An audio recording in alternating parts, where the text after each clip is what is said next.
경매 배워봐요. 특별함이 있어요. 협회에서 만나요. 예, 열심했어. 나도 부자 될 거야. 대한공경매사협회. 나도 부자 될 거야. 대한공경매사협회. 부자 되는 지름길 가난 탈출 프로젝트 도기안의 경매왕 지금 시작합니다. 집중하세요.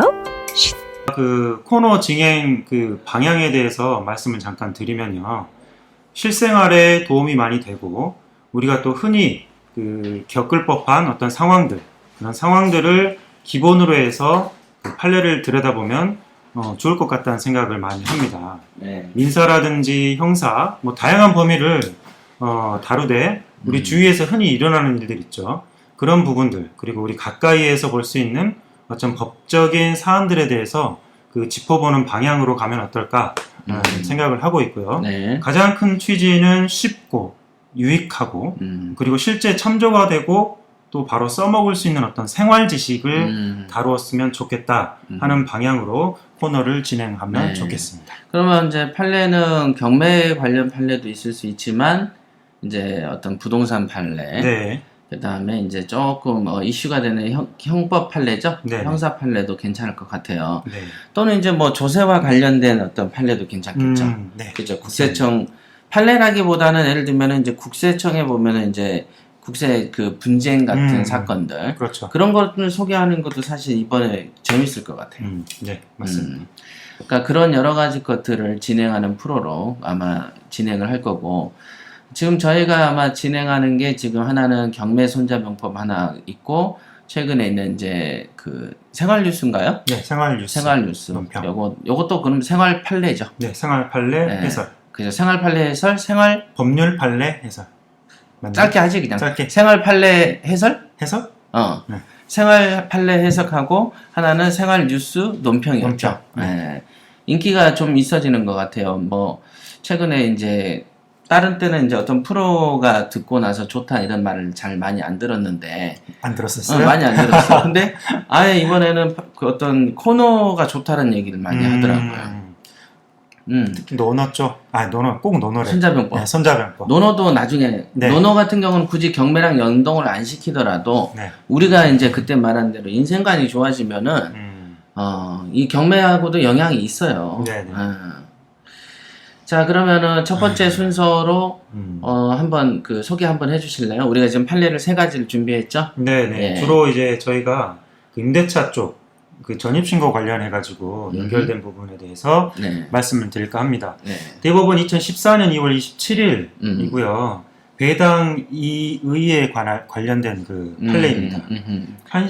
배당 이의라고 하면은 이제 낙찰 받고 나서 배당 당일날, 네. 즉 배당 기일 때 누가 어떤 사람이 야 얘한테 왜 돈을 줘라고 시비를 붙은 사건이라는 거죠. 그렇죠. 이의를 네. 제기한 사건이죠. 예, 사건을 한번 설명해 주시죠. 적법한 임대 권한이 없는 사람과 임대차 계약을 체결한 경우에 네. 주택 임대차 보호법이 적용되는지 여부. 그리고 두 번째가 갑이 임의 경매 절차에서 최고가 매수 신고인의 지위에 있던 을과 주택 임대차 계약을 체결한 후에 주택을 인도받아서 전입신고를 마치고 임대차 계약서의 확정일자를 받았는데 다음날 을이 매각대금을 완납하고 병 주식회사에 근저당권 설정 등기를 맞춰준 사안에서 갑이 주택 임대차 보호법 제3조의 3조의 2 제2항에서 정한 우선 변제권을 취득하였다고 본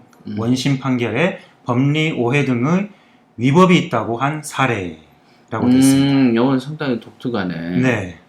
그러니까 다시 이제 요거는 요건데 지금 설명 판시 사항을 한번 볼까요? 네네. 적법한 임대 권한이 없는 사람하고 임대차 계약을 체결한 경우에 이제 주택임대차 보호법이 적용되는가에 대해서 이제 소극적인 의견을 냈죠. 제가 봤을 때 임대 네. 권한이 없는 사람라고 하면 어떤 사람을 얘기합니까? 그러니까 이제 집주인이 아닌 거죠. 집주인이 아니다. 임대 권한이라는 거는 간단한 말로 등기상의 소유자죠.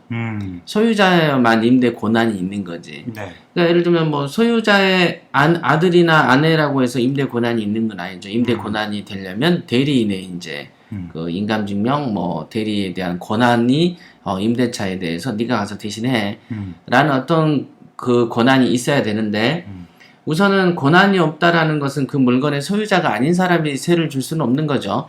남의 집에 딱. 그렇죠. 그잖아. 네. 내 집이 아닌데 그러니까 남의 집을 세를 주고 그 남한테 돈을 주는 경우죠. 황당하게. 맞습니다. 근데 이제 이 경우에는 지금 보니까 좀 전에 들어보니까 최고가 매수 신고인 즉 낙찰을 받은 사람하고 계약을 하고 전입 신고를 마친 거예요. 네. 그 다음에 확정 일자도 받았어. 근데 그때가 언제냐면은 잔금 치르기 전인 거예요. 그렇죠. 그러니까 아직 소유자가 아닌 상태인 거죠. 거죠. 그러니까 소유자가 아닌 상태에 있는 사람하고 계약을 한 거지. 그러니까 당연히 그 사람은 임차인이 아닌 거라 이거죠. 그러니까 지금 보면은 그때 전입 신고를 유효하게 인정을 해 줘버리면 그 뒤에 있죠. 의리 잔금을 완납하면서 근저당권을 설정했단 말이에요. 국민은행 대출을 받은 거 예를 들어. 네. 그럼 은행 입장에서는 소유권이 이 사람 이름으로 들어간과 동시에 근저당을 대출을 했기 때문에 자기가 1순위인데 이게 경매를 당하다 보니까 나중에 얘가 아직 소유자가 아니던 시절에 계약을 한 그 임차인이 하나 있었던 거지. 그렇죠. 그래서 그 사람이 선순위냐 이 전입신고가 선순위니까 대항력이 선순위자냐 아니냐 가지고 싸운 거야. 그래서 이제 결과는 뭐냐면은 여기 보면은 여기 나왔네요. 갑이라는 것은 그 임차인이죠, 임차인. 네. 예, 세를 들어온 임차인인데 갑이 3조 2항에 의해서 정한 우선 변제권을 취득하였다고 본, 즉 뭐냐면 전입신고를 먼저 했으니까 선순위 대항력자다. 라고 본 원심 판결에 위법이 있다라고 판단을 한 거죠. 네네. 그래서 이제 이 경우에는 이제 근저당권자, 즉 은행이 이겨버린 사례죠. 그러니까 이제 다시 한번 이제 정리를 하자면은 소유자가 낙찰을 받고 잔금을 치르기 전에 아직 소유자가 아닌 상태에서 임대차 계약을 한 거예요, 누구랑. 그런데 또 임차인은 어차피 이 사람이 소유자 될 거니까 계약금 주고 이제 계약을 한 거죠. 그렇죠. 우리 일반인들은 그렇게 생각하죠. 그러니까 이제 전입신고 일자는 당연히 등기가 자기 이름으로 넘어가기 전 단계 먼저 있는 선순위가 된 거지. 그렇죠. 근데 문제는 이 집이 평온하게 이제 살면 좋은데 경매를 당해 버리다 보니 은행 입장에서는 억울하잖아. 자기가 선순위인데. 그래서 이제 시비가 붙은 거죠. 그런 겁니다. 네. 근데 한번 이게 왜 제가 좀 독특하다라고 한 거예요. 지금 이 상황이 정답이에요. 네. 우선은 임대 권한이 없는 사람하고 임대차 계약을 한다는 것은 말도 안 되지. 예를 들면 이게 내 집인데 내 밑에 있는 그 운전기사가 나 없을 때 임대차 계약을 하고 남한테 돈을 받아버린 케이스지. 똑같은 거예요, 이게. 맞습니다. 옛날에 이런 경우 은근히 많아요. 오버하는 경우죠. 네. 전에 제가 데리고 있었던 직원도 이런 월권행위를 하다가 걸린 적이 많아요. 직원들이 누군지는 알잖아. 알죠. 주. 월권행위를 하는 거야. 근데 그 월권행위 하는 걸 나중에 알게 되는 거야. 항상 문제는 항상 밑에서 썩은지는 몰라. 누가 그 밑에까지 봐. 그거 좀 그런 고민 좀 덜 하려고 직원 쓰는 건데 그 직원이 하는 일을 뒤치다꺼리 하고 매번 뒷조사 하려면 직원을 왜 써? 안 쓰는 게 근데 낫지. 임차인한테 전화가 안 옵니까? 안 와. 오. 회사다 보니까 더 안 오지. 개인 같으면 모르겠는데 안 오고 나중에 발견해. 최근에 있다가 이제 나갔던 그 남직원 걔 같은 경우는 개봉동 빌딩 세를 들이는데 옥상에 그 빈 칸이 있는데 그거를 지 써라고 계약서에 명기해 놓는 거야. 그 임대차가 되는 302호만 주면 되잖아. 네. 근데 이렇게 돌아다니다가 옥상에 여기 비어있다 이거 내가 좀 쓰면 안 돼요? 얘기가 나오니까 쓰세요. 본인이 어. 회사에도 안 물어보고. 안 물어보고 나한테 아무 얘기도 없고 나중에 이제 그 과실장이 계약하고 잔금 치르는데 저거를 내가 쓰기로 했는데 라고 얘기가 나오는 거야. 황당무계하게 옥상에 있는 창고를. 어떻게 하셨어요, 그래서? 그래서 택도 없는 소리라고 했지. 안 그러면 나가라고 그랬지. 그러니까 이게 그 정말로 그 우리가 이제 직원들 정말 잘 써야 되는 게 주제 넘는 직원들이 나서 사고 치는 경우 너무 많아. 철저하게 고난받게 행위를 막 하고 돌아다녀. 그러고 얘기를 안 해. 그러니까 지금 이 경우는 뭐 개인 대 개인이지만 회사 같은 경우는 솔직히 큰일 나는 거지. 예전에 어차피 위임장 들고 다녀버리니까 막 해버리는 거야. 위임장 들고 다니니까. 그러잖아. 그 계약서 쓰러 돈을 보낼 거 아니냐고. 그러네요. 그래놓고 특기사항 같은 거 적어놓고 계약금 받아버리면 그거 해지하려면 나만 봉 쓰는 거야. 그러니까 그런 애들 또 월급 주고 데리고 있는 나도 한심한데 이제는 그런 거 안 하려고 최근에 직원 모집에도 테스트 조건을 달아버렸잖아요. 그렇죠. 아예 어그리드 못 들어오게 만들어버린 거. 아무나 못 오던데요? 보니까. 네. 아예 그러니까 국가도 국가 고시 쓰잖아. 입사도 무슨 고시 쓰고 네. 채용 시험 보듯이 해야지. 이 사회는 정글처럼 맹수들이 많이 돌아다니니까 독 있는 맹수들 물리면 다치는 안 물리려면은 걔네 다니는 길을 피해 다녀야 돼. 아니면 들어올 때 우리 방충망 놓잖아. 그런 것처럼 모기가 들어오다 날개가 끼게끔 만들어 놔야지.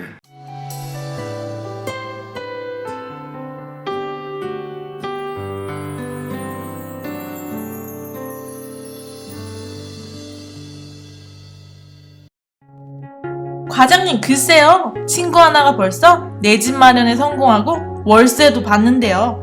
비결을 살짝 물어봤거든요. 근데 경매로 돈 벌었대요. 같이 배우실래요? 나? 나 벌써 5년 차야. 나 월세 받는 남자야. 몰랐어? 과장님 혼자만 하지 말고 좋은 건 같이 해요. 같이. 싫은데 나만 혼자 부자 될 건데. 그럼 저 삐뚤어질 거예요. 알았어. 경매는 말이야. 경매로 돈 번 사람에게 실전 노하우를 직접 배우는 게 제일 중요해. 안 그러면 말짱 꽝이야. 이게 생각만큼 쉬운 게 아니더라고. 이대리 알잖아. 나 법대 나온 거. 알죠. 법 잘 아시잖아요. 그래서 자신 있었거든? 근데 경매는 법으로 하는 게 아니더라고. 정말이요? 당연히 법을 알면 금방 되는 거 아니에요? 제일 중요한 게 부자 마인드라 그러더라고. 생뚱맞게 무슨 마인드요? 권리 분석만 잘하면 되는 거지. 아직 한참 멀었구만. 알았어요, 과장님.